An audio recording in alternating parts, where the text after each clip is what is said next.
Hey, what the hell's going on with you? How are you? Hey, thanks for watching my YouTube channel. It's free. Subscribe today. Videos almost daily. Also, really important, check out my Patreon page. My Patreon page is where you can see videos like this, but more and exclusive bonus stuff that only patrons get. That means you got to donate. Pick a tier, monthly donation. Helps me out, keeps things going.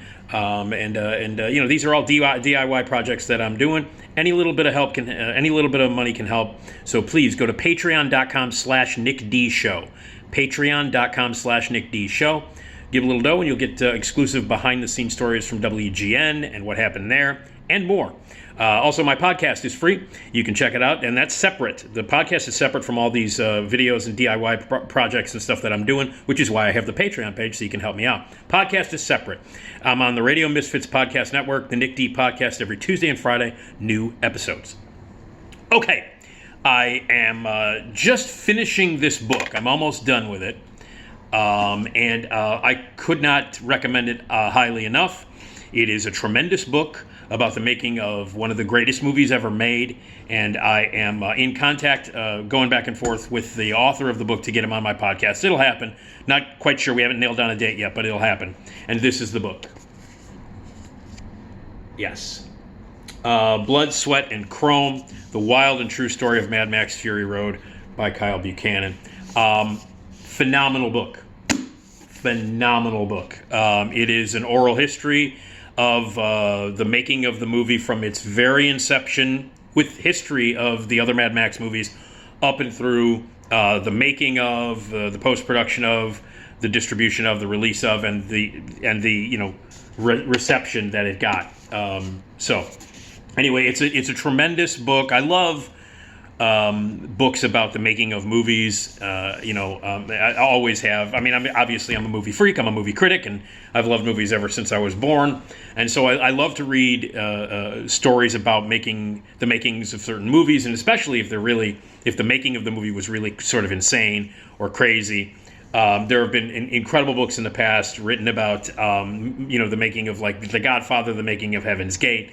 Some books about so many other incredible movies. That Bonfire of the Vanities, that is a particularly great book, about the making of Brian De Palma's version of Bonfire of the Vanities. And there have been a lot of really terrific books about the making of movies, and some of these movie stories are just nuts on how these movies got made. Some of them are notorious, and some are just surprising, considering how well the movie was, how well done the movie was, or anything like that. And this story about the making of Mad Max Fury Road is incredible, the way it was made. It's insane that this movie got made. It's insane that, I personally think it's insane that this movie exists. Mad Max Fury Road is one of the greatest films ever made. Normally I am prone to hyperbole, but it is absolutely one of the greatest films ever made. And if you watch Mad Max Fury Road, if you see it and you don't think it's one of the greatest movies ever made, you're a fucking idiot. Not a matter of opinion, a fact. You're a fucking idiot if you don't think that Mad Max Fury Road is one of the greatest films ever made. The first time I saw Mad Max Fury Road, I lost my mind. Now, I was looking forward to it. I'm a huge Mad Max fan. Loved the first movie. Saw it when it first came out at the Patio Theater. Road Warrior came out summer of 1982. Saw it at the Norridge probably that summer of 1982. Probably saw it in the theater, 50 times in the theater. Got it on VHS, watched it over and over again. Road Warrior is unbelievable. Mad Max Beyond Thunderdome came out in 1985. A lot of people hate that movie. I love it. The subplot with the children is a little bit weird. Doesn't work as well, but the chase sequences, the stunts, the action scenes, all the shit that takes place at Thunderdome, everything leading up to all the sequences with the children is phenomenal. Absolutely phenomenal, as great as you can possibly imagine. George Miller is the director, the mastermind, the insane son of a bitch who has made the Mad Max movies, and he's made other films as well. He's a director that can do anything. He did the Happy Feet movies, the great animated movie series about the penguins who like to dance and sing. Great family movie. He is responsible for Babe, Pig in the City, and the original Babe movie was his idea. He couldn't direct it at the time. He was busy with other stuff. but he couldn't make Babe. But that was his idea as well. He also made Lorenzo's Oil with Nick Nolte and Susan Sarandon. He made The Witches of Eastwick. And he did one of the short films in The Twilight Zone. He made the best film in the Twilight Zone movie that Spielberg produced with shorts by John Landis and Steven Spielberg, Joe Dante, and George Miller. And he was kind of the unknown. He got hired because of Road Warrior, and the other three filmmakers were pretty well known at that time. But Joe Dante and George Miller's short films in the Twilight Zone ended up like blowing away the much more established John Landis, and fucking Spielberg's was unspeakable. But George Miller did that. But he's best known for his Mad Max series of films, and known for how he makes these movies. When I first saw Fury Road, as a huge fan of the original Mad Max trilogy, I could not wait to see it. I had seen the trailers. I'd lost my mind. I'm a huge George Miller fan. I love everything that he's done, except for Witches of Eastwick is the only movie that I've ever had some major issues with. But I've been a massive Mad Max fan. And, recasting the character of Max, recasting him to Tom Hardy was, for hardcore fans, some people were like, well, you can't have a Mad Max movie without Mel Gibson. Well, racist ass Mel Gibson's, his career kind of went a little bit weird before the movie was made. He was much older now, and if you want to continue where Mad Max left off, maybe like right after Thunderdome, you need a younger actor, and Tom Hardy is. And I was not upset about it. A lot of people were. But anyway, I saw the trailers for it. Couldn't wait to see it. And when I saw Fury Road, it not only met my expectations, it not only by far exceeded any expectations that I could possibly have. It fucking blew me out of the back of the theater. I could not believe what I was watching. I'll never forget the first time I saw it at the Davis Theater. Never forget it. Could not believe what I was seeing. I went up to the drinking establishment that I used to party at all the time and get drunk at all the time, Ricochet's Tavern up in Lincoln Square, which is just a block and a half away from the Davis Theater. After I saw the movie, I went back to Ricochet's, had a few more drinks, went back to the Davis and saw it again 2 hours later. And then the next day, I saw it at the Rosemont, the Movico in Rosemont. The next day, I saw it 3 times in less than 24 hours. And then the following week, I saw it 2 more times. I saw it 5 times in 4 days. Yeah, so that tells you. So, and it is one of the greatest movies ever made. It is quintessentially maybe the best action movie of all time. Not maybe, it is. It's the best action movie ever made. It's the best use of cars in any movie ever made. It's the best of the series of 4, and that's saying a lot considering how monumentally great the other movies are, especially Road Warrior, and it's better than Road Warrior. It's one of the greatest movies ever made. It is an astonishing piece of work, and while watching it, you have to understand that there are so many stupid fucking action movies and stupid car chase movies that rely so heavily on special effects and CG effects, and so much stuff is put in optically by special effects. None of that crap is in Fury Road.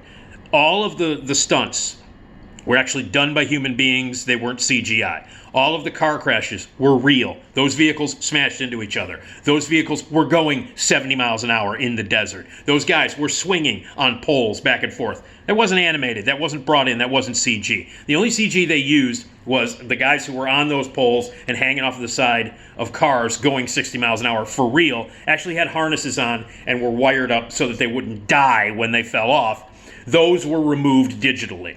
There is a big sandstorm sequence that has CGI effects in it, but all of the cars were done practically. All of the car crashes, all of the chases, all of the stunts, every single insane fucking crash with people flying off the top of cars, with people going through windshields, with people jumping off of poles, all of that stuff was real.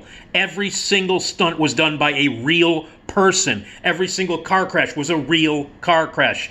None of it was bullshit. It was not added post-production. There were a lot of use of CG to clean up the image and to make it look better, but every single stunt, every single car usage, every single thing that you see in that movie happened for real in the middle of a desert, for real. So the making of the stories of the making of this movie, it's astonishing. It's all told. They got everybody to talk about it, from every stunt person who worked on it, and hundreds of stunt people worked on it, to the special effects people, to the guys who designed the cars. This whole movie started 20 years ago. It started 20 years ago as something that George Miller wanted to do. And he worked on it for 20 years. It wasn't like one of these things where you come up with an idea and then it just sits on a shelf and nothing happens for 20 years and then you come back to it and start working on it again. No. George Miller and a bunch of people and a team of people in Australia had a giant warehouse where they would do these huge panels, these storyboards. They didn't have a script. They had nothing but images and storyboards that they would line up to look like frames of film throughout this giant warehouse. The story was not written down. There's no dialogue that was written down. It was all done artistically through images, through storyboards that people worked on for fucking 20 years. Not just, not just putting it away, and he was doing other projects. George Miller was doing other projects, but there was always a team working on Fury Road for 20 years. So for 20 years, they worked on this movie. Finally, they started shooting it. And this is all detailed in this fucking book, what it was like to be in the middle of Africa, in the middle of this desert for months and months and months, shooting real stuff.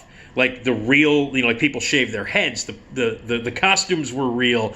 The vehicles in the movie were all designed by different people, and they all had stories. And if you watch the movie and if you look at Fury Road, the details inside each vehicle, outside each vehicle, they all had a backstory. Every character, every single character, hundreds of characters, incidental characters, war boys and emotims, and just so many amazing characters. Every single one of them had a backstory. They worked in acting workshops together. Eve Ensler, who wrote the Vagina Monologues, was brought in to help add a feminine quality to it because the main character in the movie, Furiosa, is helping these 5 basically sex slaves escape this overwhelming asshole, Immortum Joe. And Eve Ensler, the writer of Vagina Monologues, was brought in to do workshops with actors and actresses. And George Miller cared about the way the women were portrayed in the movie, and he made it a much more feminist statement than any of the Mad Max movies were, and any action movie. No action movies are told from the point of view of strong women. Very, very rarely is that the case. And not only that, but Furiosa is the main character. Mad Max isn't. And a lot of people were pissed off about that. A lot of narrow-minded, jag-off assholes were pissed off about that. But the stuff that went into the making of this movie, this is 20 years in the making. 20 fucking years in the making, where George Miller worked on this thing all the time. Even when he was making other movies, they were constantly working. The shoot itself is detailed. It was complicated. It was insane. Everybody became very tight. Everybody became a family. There were fights and squabbles. Tom Hardy and Charlize Theron famously did not get along. That's all detailed in the book. They were at each other's throats, but that worked for the characters because the beginning of the movie, Mad Max and Furiosa obviously they would kill each other, and then they become bonded, and that's exactly what happened in real life.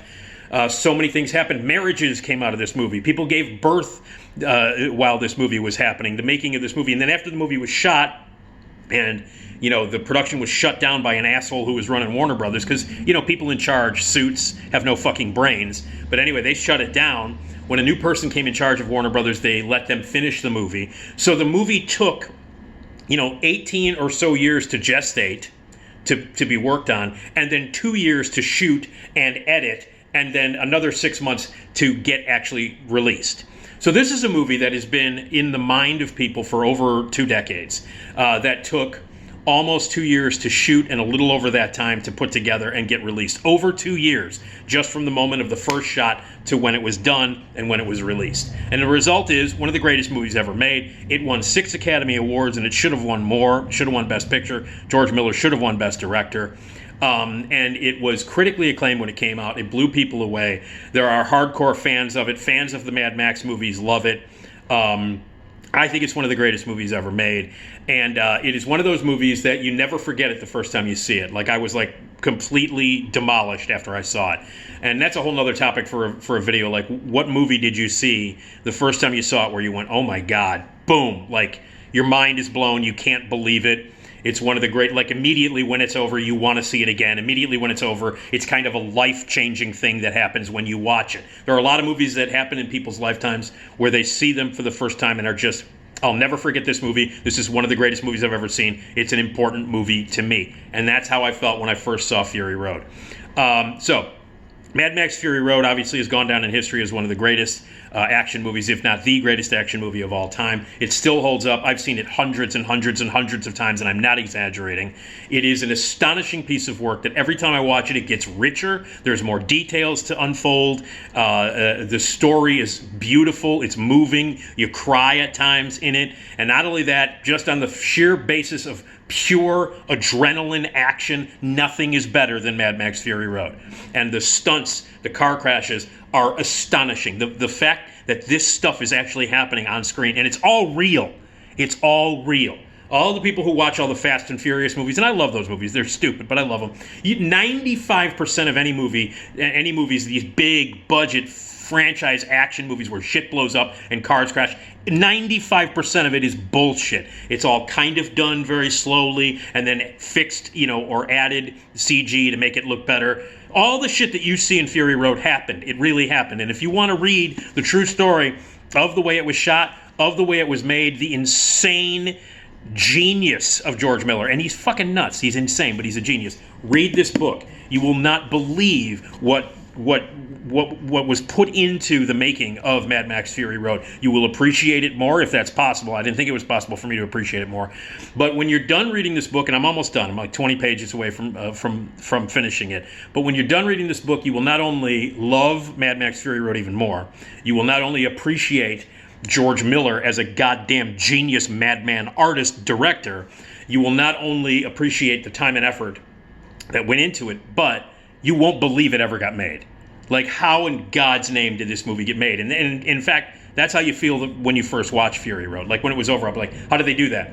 How did George Miller do that? How did George Miller and these people put this insane masterpiece, this art, this piece of beautiful fucking art on screen? How, my God, how? And then after you read the book and what it took to make the movie and put it together and all the struggles, 20 years in gestation and working on it for 20 years, and then, the making of it, the shooting of it, the release of it, all the hurdles and crazy shit that they had to go through, just in terms of the way the movie was shot, where they were in the middle of the desert, dealing with stunts and people and weather and all kinds of and asshole suits.